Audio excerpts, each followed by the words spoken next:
I shocked that the Trump administration removed Harriet Tubman from a National Park Service website? Not even a little bit.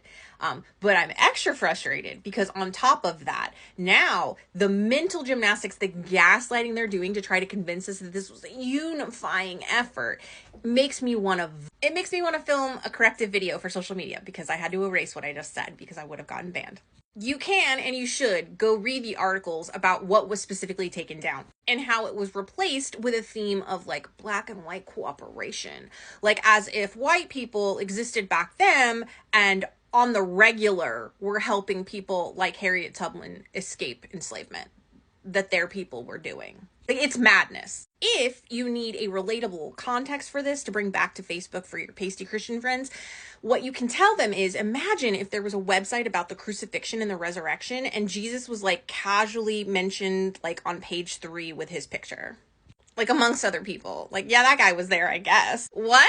This was an act that was intentional, it was purposeful, and it was done by the Trump administration and the Republicans, not just because they want to remove the accountability and the icky feelings that white people have about how we subjugated black people, how we enslave them, but also, too, because they want to eradicate black history, specifically the accomplishments of black people, because that's something that we've done consistently as guardians of our history, the white history in this country, right? Like, this isn't fooling anybody. This is something we've done before and continue to do. So like, we're clocking it in real time. At least have the courage to stand up and say like, yeah, like we're removing this because we don't want you to know about it, because we don't want people to talk about it, because we want to make it seem like it was this kumbaya moment of cooperativeness, when in reality it was anything but that. It was a struggle, and it still is today. I don't care what websites they bring me that mention Harriet Tubman. I don't care what they bring showing me that, oh, her picture's still there, her name's there. I don't care, because why did you change it in the first place?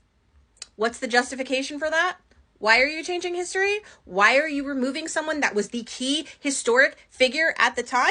So watch for it. Watch for them to continue to bring examples of how they talk about slavery.